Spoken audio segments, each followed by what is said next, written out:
अस्सलाम वालेकुम व्यूवर्स, उम्मीद करता हूँ आप सब खैरियत से होंगे। आज मैं आपके लिए एक और न्यू वीडियो के साथ हाज़िर हुआ हूँ। आज की अपनी इस वीडियो में मैं रिव्यू करूँगा ब्रूफिन सिरप का। तो ब्रूफिन सिरप से हर बंदा ही तकरीबन वाकिफ़ होगा, हर घर में इसका इस्तेमाल करवाया जाता है तकरीबन बच्चों में।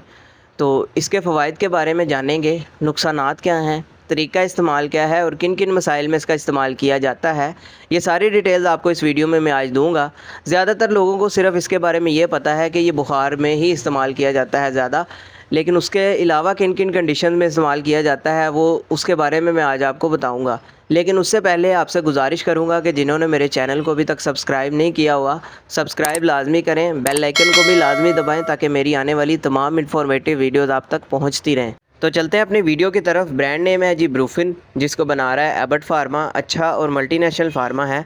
जितनी भी अद्वियात हैं आपको इसमें बड़े अच्छे रिजल्ट्स के साथ मिल जाती हैं। अब अगर बात की जाए इसकी कंपोजिशन की, तो इसके अंदर मौजूद है आइबुप्रोफिन।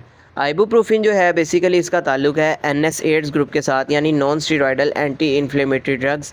ये ऐसी अद्वियात होती हैं जो दर्द और सोजिश को कम करने के लिए इस्तेमाल करवाई जाती हैं, लेकिन इसके अंदर किसी किस्म का स्टीरॉयड इस्तेमाल नहीं किया जाता। अब जिन कंडीशन में इसका सबसे ज़्यादा इस्तेमाल किया जाता है, तो सबसे पहले ये एंटीपायरेटिक प्रॉपर्टी रखता है। तो सबसे ज़्यादा जो है इसका इस्तेमाल किया जाता है बुखार के लिए, बुखार को कम करने के लिए इसका इस्तेमाल करवाया जाता है।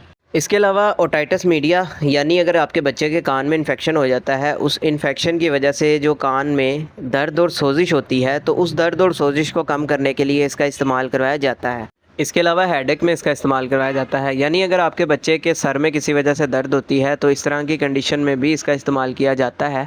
इसके अलावा दांत या दाढ़ में किसी वजह से अगर आपके बच्चे के सोजिश हो जाती है और दर्द होती है, तो इस तरह की दर्द और सोजिश को कम करने के लिए भी इसका इस्तेमाल करवाया जा रहा होता है। इसके अलावा आ जाती हैं जॉइंट्स पेन, यानी अगर किसी वजह से आपके बच्चे के जोड़ों में दर्द और सोजिश होती है तो इस तरह की कंडीशन में भी इसका इस्तेमाल करवाया जा सकता है। इसके अलावा अगर कोई ऐसा ऑपरेट वगैरह हुआ है जिसकी वजह से उस जगह पे सोजिश और दर्द होती है आपके बच्चे के, तो इस तरह की कंडीशन में भी आप इसका इस्तेमाल कर सकते हैं। इसके अलावा मसल्स पेन, यानी अगर किसी वजह से आपके बच्चे के पट्ठों में खिंचाव और दर्दें होती हैं तो इस तरह की कंडीशन में भी इसका इस्तेमाल करवाया जा रहा होता है। इसके अलावा खेलकूद के दौरान अगर आपके बच्चे को कोई ऐसी चोट वगैरह आ जाती है जिसकी वजह से उस जगह पे सोजिश और दर्द होती है और जल्दी से आप जो है डॉक्टर के पास उस बच्चे को नहीं लेके जा सकते, तो एज एन एमरजेंसी के तौर पर जो है आप इस सिरप का इस्तेमाल कर सकते हैं दर्द और सोजिश को कम करने के लिए। अभी अगर बात की जाए इसके तरीका इस्तेमाल या डोजेज के बारे में, तो इसका इस्तेमाल जो है बच्चे के बॉडी वेट के हिसाब से और उम्र के हिसाब से इसका इस्तेमाल किया जाता है। यानी अगर आपके बच्चे की उम्र जो है वो 3 माह से लेकर 6 माह तक है, तो और बॉडी वेट जो है उसका 5 से 7 केजी है, तो 2.5 ml आधे चाय वाला चम्मच आप दिन में 3 मरतबा इसका इस्तेमाल कर सकते हैं।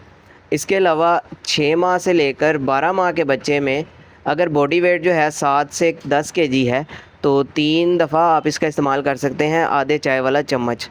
इसके अलावा 1 साल से लेकर 2 साल के बच्चे में 3 से 4 मरतबा आधे चाय वाला चम्मच, और 3 साल से लेकर 7 साल के बच्चे में 3 से 4 मरतबा 1 चाय वाला चम्मच आप इसका इस्तेमाल कर सकते हैं। अभी अगर बात की जाए इसके साइड इफ़ेक्ट्स या नुकसानात के बारे में, या किन बच्चों में आपने इसका इस्तेमाल करते वक्त एहतियात करनी है, तो उसमें सबसे पहले आ जाते हैं अगर आपके बच्चे के किडनी में किसी किस्म के मसाइल हों, जिगर में कोई मसाइल हों, या इसके अलावा मैदे में कोई पहले से ज़ख़म या अल्सर की शिकायत हो, बग़ैर डॉक्टर के मशवरे के कभी भी आपने ख़ुद से इसका इस्तेमाल नहीं करना। इसके अलावा जब वक्ती तौर पर इसका इस्तेमाल किया जाता है तो साइड इफ़ेक्ट्स क्या देखने को मिलते हैं, कॉन्स्टिपेशन कब्ज़ की शिकायत हो सकती है, आपके बच्चे को उल्टी मतली की कैफियत हो सकती है। इसके अलावा अगर आपका बच्चा इससे एलर्जिक है तो स्किन के ऊपर कोई रैश या एलर्जी वगैरह देखने को मिल सकती है। तो मैं उम्मीद करता हूँ आपको आज की ये मेरी वीडियो ब्रूफिन सिरप के हवाले से पसंद आई होगी। वीडियो अगर पसंद आई हो तो वीडियो को लाइक लाजमी करें, शेयर करें और चैनल को सब्सक्राइब लाजमी करें ताकि आने वाली तमाम इन्फॉर्मेटिव वीडियोज़ आप तक पहुँचती रहें। वीडियो के हवाले से किसी किस्म का सवाल हो कमेंट सेक्शन में आप मुझसे पूछ सकते हैं। अपना ख्याल रखिएगा। अल्लाह हाफ़िज़।